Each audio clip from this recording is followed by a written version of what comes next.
Hey guys, welcome to Avenue CDC. My name is Michael Carpenter. I'm our manager of corporate relations, and today we're going to be highlighting our resident services team. And we're going to be watching them as they prepare for our pop-up market, where we provide food to our residents at our affordable apartment complexes. Not only are we helping people with affordable rent, we're also helping them close the gap caused by rising costs and decreasing government subsidies that are really making it harder for families. So we're going to go follow them, see how they're serving our residents. So let's go meet the team. Right, so here we have Yesenia and Dania, who are our resident services team. They help provide services to our residents at 5 of our apartment complexes here at Avenue. How are you doing, ladies? Good. Okay, so why don't y'all introduce yourselves, tell us a little bit who you are and what you do. So my name is Yesenia Flores. I'm the Director of Resident Services here at Avenue. My name's Dania Martinez, and I'm the Resident Services Program Coordinator. Okay, so for those who don't know, what is resident services? What do you guys do on a day-to-day basis?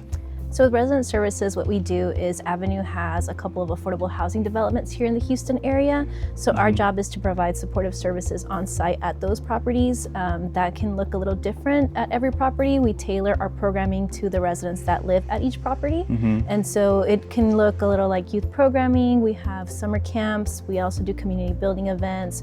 We do referrals for local community resources, as well as fun events like bingo nights, health fairs, things like that. Yeah, so just really helping them have a holistic experience, not just a great place to live, but a community you can be proud in, and getting to know your neighbors and helping whenever you need help with the little gaps that happen in life. Yes. Okay, cool. So today we're going to be doing the pop-up market, which is one of my favorite things that we do, because I think that as things get more and more harder for lower to moderate income people, just being able to get food is more challenging, right? You know, the cost of eggs is going up, everything's going up, right? So talk about our pop-up market. What makes that so special, and kind of what are we going to be doing today? So we kind of have 2 models for our pop-up markets. We do a pop-up food distribution with our partners at Second Servings at one of our affordable housing developments, and the one we're doing today is our pop-up pantry. Yeah, so for our Second Servings one, Second Servings delivers those products to us directly to the apartment complexes. For our pop-up pantry, we actually do the shopping ourselves. So we get an allocated budget, we go to HEB, we shop the products, and then we go take everything to Avenue on 34th, set it up as close as we can to a grocery store model, and we let the residents come in and pick out what they need for their family. Wow, and so why is this so important in y'all's experience to these residents? So like you mentioned, prices of everything is increasing. Their income is not going up, not even their rent, right? Everything's going up for them, especially right now in the summertime. Kids are out of school. A lot of families were relying on that free breakfast, free lunch. They're going to be at home all day long. That's 2 extra meals that are going to be added onto their budget. So if we can help them stretch out that budget as much as we can, they can hopefully use that extra income, whether it's for bills, whether it's for their rent, unexpected costs, right? Kids get sick, they get sick. Healthcare is also getting cut, SNAP's getting cut, funding is lowering for that. And then even come August, whenever these kids do get back to school, they already announced HISD is cutting free lunch from about like 10 schools next school year. So the relief won't even come August whenever the kids get back to school. So whatever we can do to help the families, we're gonna get it done. Yeah, absolutely. Well, you guys are amazing. You are some of the lifebone of what the work that we do at Avenue. Yesenia and Dania are literally meeting and working with our clients on a day-to-day basis. And so we're actually gonna follow them to go shopping at HEB. So yeah, y'all ready? Yes. Let's go.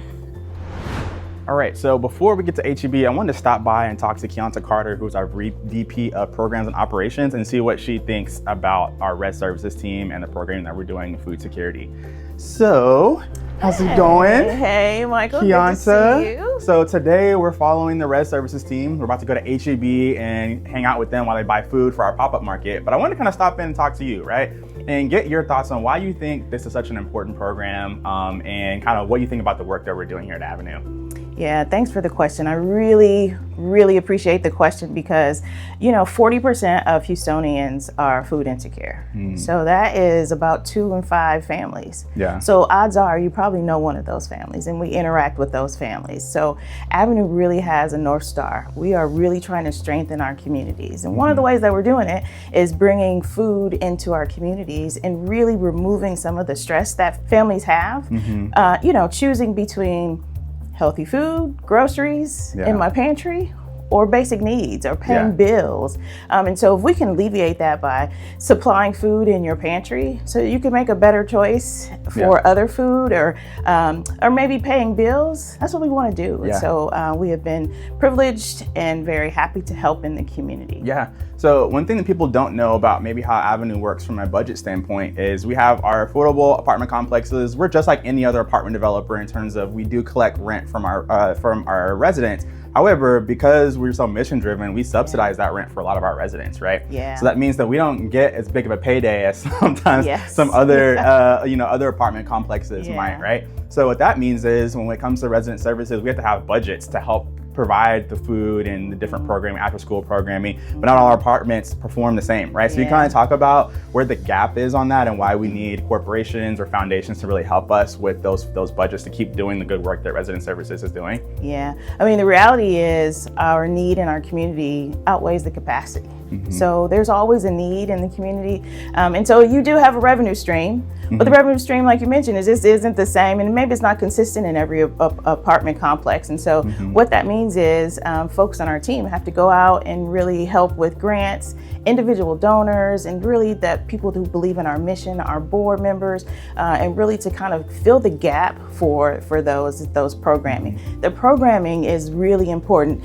Part of being well, health and wellness, affordable housing, number one. Yeah. Number two is relieving the stress of some of the basic needs. Yeah. And so once we establish that you've got a place to live, it's safe, it's stable, it's consistent, but then, your budget, your own personal budget may be lacking. Yeah. So you might be able to cover your basic needs as far as housing, but food on the table, if you have kids, kids are home right now for summer, so they're eating you out of house and home.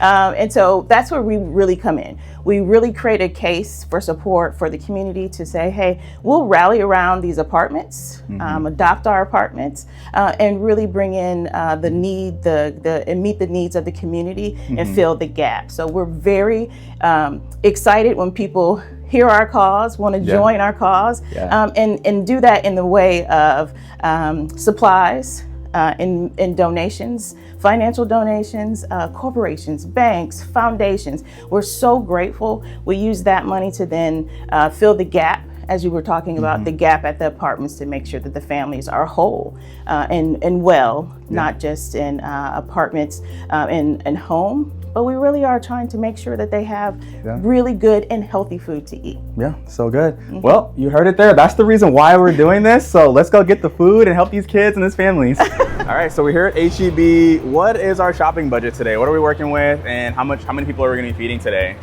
So we have a budget of $150, and we're hoping to feed between 15 to 20 families. Okay, gotcha. Yeah. And how often do we do the pop-up market? Every month. Every month. So every month you guys are coming here, spending around $150 to $200 to feed. How many people did you say?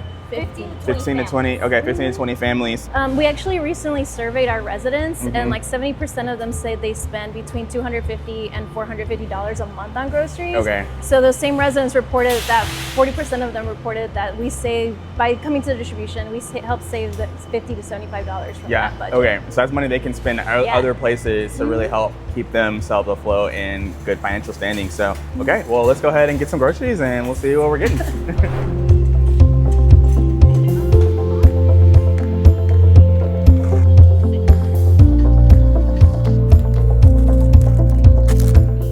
Okay, so thoughts while we were in there was kind of crazy to me. I was like, I wonder how many people are actually in this HEB right now who would be considered, like, I guess a family that we could have helped, right? It's like people always think of like low to moderate income people, and they think like, oh, these are like really poor people. But a lot of times the folks that we're helping are just like working class people who are just, you know, like just trying to make it, right? Yeah, and then also what people don't think about is that sometimes people have to shop at different stores because you're shopping the sales. So, you know, maybe you'll get your produce at Fiesta, but then there's a really good sale at Kroger, so you have to go to Kroger. But then you also have maybe meat products are cheaper at HEB, so you have to go to HEB. But then you have to take into account gas and transportation because not everybody has a car. Some people rely on public transportation, the metro. Right now there's a really great program called the Metro Connector. What is it called? Is it The Community Connector? Community Connector. So they have different areas around the city. Works kind of like an Uber. You can book your ride and it's totally free. Oh, cool. Okay. Yeah. So talk about that. Like, so some of our residents literally have to leave their neighborhood to get like affordable groceries, right? So they don't always live in neighborhoods where the HEB is down the street. Like you may have to actually drive to go there, and that's a cost. You know, like you said, if you don't have a car, or it costs more. Sometimes the stores that are in their neighborhoods, they're getting priced out of them. So even if there is a store in their neighborhood, they have to take the rail, or they have to take the metro, or they have to drive far out in order to get the groceries that are at a lower cost for them. Yeah. Awesome.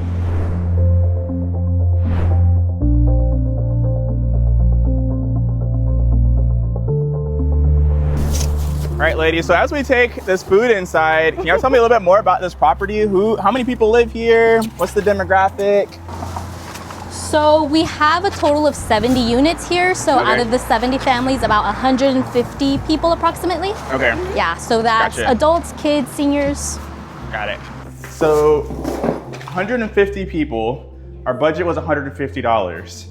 So I wonder, how much more could we do? Like, you know what I mean? We need more money? Because $150 to feed an apartment of that many people, to me, seems like a really small budget. And I know we're not feeding everyone, but like, I mean, how are y'all making the budget work here? Yeah, so even though we do spend $150 and we buy a variety of items, we put a limit on how many items they can pick. So they can pick whatever it is they think their family will need, but it'll be like 6 items, 8 items, 10 items, depending on how much we were able to purchase, if there were like any sales at the store, or also if we were able to get any donations. So sometimes we do, like last spring, we got a big donation of a lot of toiletries and household goods.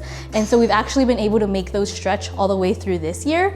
So we actually have our last batch of household goods that we'll be able to put out today. So usually we can have a mix of all of those things, but ideally if we can increase the budget to be able to get more of everything, that would be great. Then everybody will be able to walk out with a couple more things, a lot more things, and also maybe we would be able to get more families because sometimes people do pass by at the end and we might not have much. Yes. Gotcha. So that's one way you can support us here at Avenue, either donating financially or even just like doing food drives, supply drives. Those really help the ladies of our resident services team spread the budget, right? So if they have in-kind donations, maybe we don't have to go to HEB to buy those things, or the things we can have on hand. And like she said earlier, donations from last year, we still have some of those left for people who were generous last year. So that's definitely one way that you can really help us and help us be able to help save more of our residents more money and help us serve more people. So yeah, all right, well, let's keep loading it up. So at what time do residents start coming to get food? So we'll start at 5, but usually residents will start lining up at around like 4:50. Okay. All right, so how do residents sign up for this? Do they just come in here? Do they have to text you ahead of time, let you know you're coming? How does all that work? They just show up. All we need is their name and unit number, and that's all the information we get from them. Okay. We don't ask them about income. We don't ask them like what type of unit they're in or anything, how big their family is. They can just walk on in. Okay, gotcha. Yep, just let us know that they're a resident. Right, only residents Only of residents. the apartment Just for complex. residents. Yes. Okay. Yes, the one we do at Avenue Terrace is open to all of our residents, so we do market that one, since it's a bigger donation, we market that one to all of our properties, and so we will get residents from different properties coming to Avenue Terrace for that. Okay, gotcha. Okay, so I don't want to stop you guys from working, so I guess what's the process y'all typically do? So we got the food here, well, how do we organize it? What's kind of the setup? We just lay it around the room. We just put it around the tables. Okay, so we're just gonna unpack it on the tables here? Yes. We'll put the dairy in the fridge. Since we got 15, usually every household was able to walk away with one of those. Okay. The rest is where we usually put the limits, as far as like, I think today we'll have 10 because I have to go get a box from the car of donations that we received. Yeah. Okay. So usually we like to have like one item that we know everybody can walk away with. So usually it'll either be eggs, bread, or like ground beef. And so we'll keep those in the fridge so everybody can walk away with that besides the stuff that they pick out. And then you were asking about how do residents know? We do flyer the whole property. Okay. So we create our own flyer every month, and it has all of the events that will be happening at the property for that month. Everything is at no cost to the residents. Okay. So at the beginning of the month, usually those first couple of days, we go around, the crate, yeah. We go around and put a flyer on everybody's door, and so that's another way that they know what's happening. Yeah. And do you see like the same folks? Like, is it kind of, do people rely on this, or is it kind of random? Yeah, it's definitely, we do have a good group of people who keep coming back month after month, and then sometimes it'll be like some sporadic odds and ends, and then we do try to switch up the times. So sometimes we'll have it at 3:30 to 4:30, because like during the school year, that's usually when people are coming home, dropping off their kids from school. Okay. And then sometimes we'll do 5 to 6 to get some of those like working families who get home later on. Okay, so if someone wanted to donate either money, or they wanted to donate, like just go to HEB themselves or go to the store, what kind of items are we looking for? So I see we have like cereals, or probably like non-perishable stuff that will last. We try to do a lot of pantry items just because those usually tend to last longer than like fruits, vegetables, or even like eggs and meats, unless they like freeze them. Okay. So usually we try to think of like breakfast, lunch, dinner, but also things that would be fast for families to make.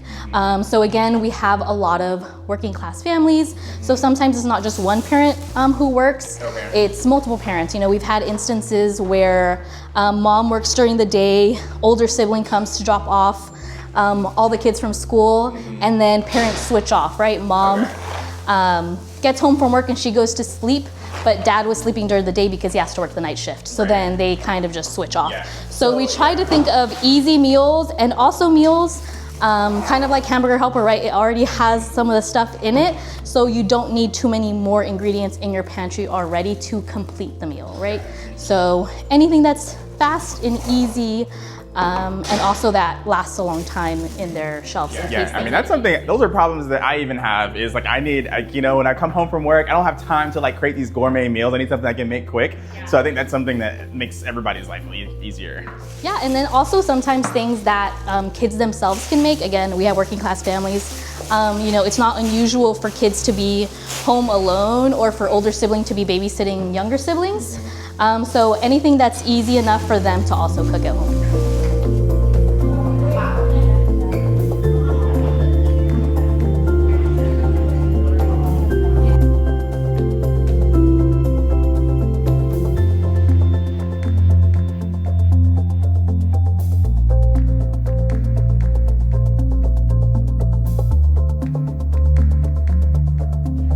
So we are here getting ready for the pop-up market, and we bumped into Miss Nikki, one of our wonderful residents here at Avenue on 34th. Miss Nikki, can you tell us how long you've lived here at the property? It is 2 years this past June. Okay, awesome. And like, how did you find out about the property, and like, what's been your experience? I was on the bus and saw the apartments, and then got off the bus and come to see if there was any availability, and there was. Yeah, absolutely. And I've been here ever since. Yeah, and this is like one of the beautiful apartments. I love it. Yeah. I love it. The sense of community we have is something that is not matched. Yeah. You know, in most places. We have bingo nights. Yeah. We have all kinds of community activities together. They include the babies most of the time.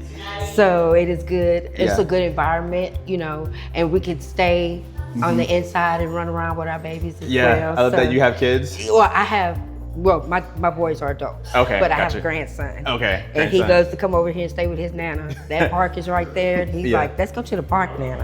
Let's go downstairs and play bingo, nana. I love that. Yeah, it's wonderful. So talk about the pop-up markets.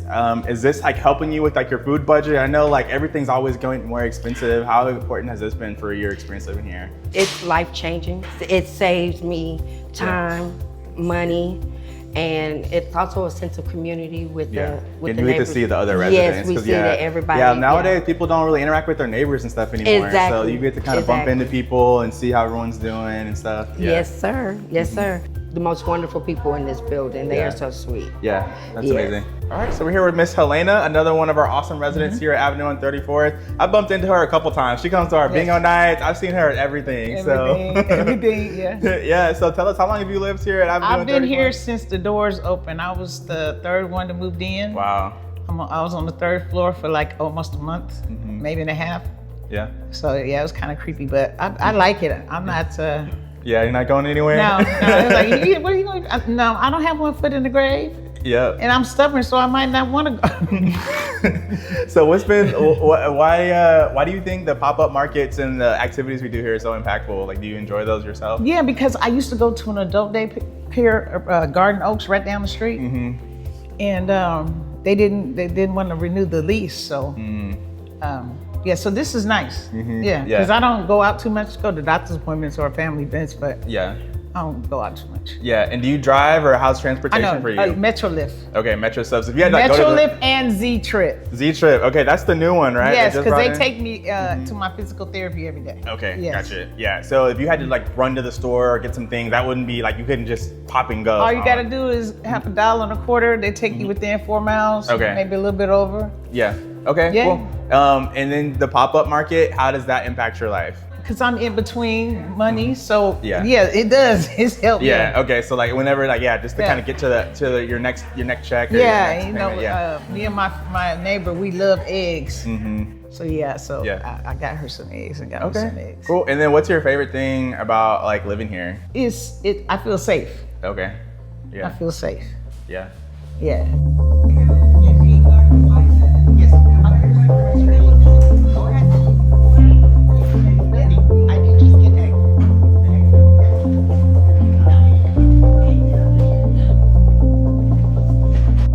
Okay, so we're wrapping up the market. We got a couple people straggling through, but how'd y'all feel about today? It was good. Yeah, it was good. Was this a good market? Good turnout? I think so. This is our usual turnout. Okay. Yeah. Yeah, we usually get between 15 and 20 families, and I think it kind of shows like what the difference is. Like, you know, you saw everything we bought with the $150, and then the difference the donation makes. It really helps supplement everything we're able to purchase. Yeah. Which is why there's like so much of a need for that. Yeah, absolutely. Any parting words for any donors, anybody watching this who may want to partner with Avenue, help support our mission? What do you want them to know about the work that you guys do? That at the end of the day, it creates a really big impact to many families. We do our absolute best to stretch every dollar, to stretch every single donation to impact the most amount of people. This is what we do every day, and we interact with these people on a weekly basis. So we know them, we know what they need, we know what they want, so we just try to do our best. Yeah. Yeah, and the thing that I would add is literally just 2 ladies for 5 apartment complexes. So we were just at Avenue and 34 today. Y'all do this at other apartments throughout the month, throughout the weeks. And so we need all the support we can get. We don't have enough volunteers, or we can never not have enough volunteers and always taking donations. So if you want to help support what Resident Services is doing, helping serve our community, we would be happy. Head to the link in your description. This would be a website or contact our email, and we would love to talk to you about how you can volunteer. You can even, could someone come in, like help volunteer by like helping pick up food and bring it for our pop-up markets? Yes. Yeah, so if you want to go grocery shopping, just bring something over, get some non-perishables, get some eggs, some bread, some things that are really going to help spread budgets, or even household supplies, cleaning supplies, all those different things. Every little bit helps, and our residents would be super supportive. Thank y'all for watching, and we'll see y'all next time.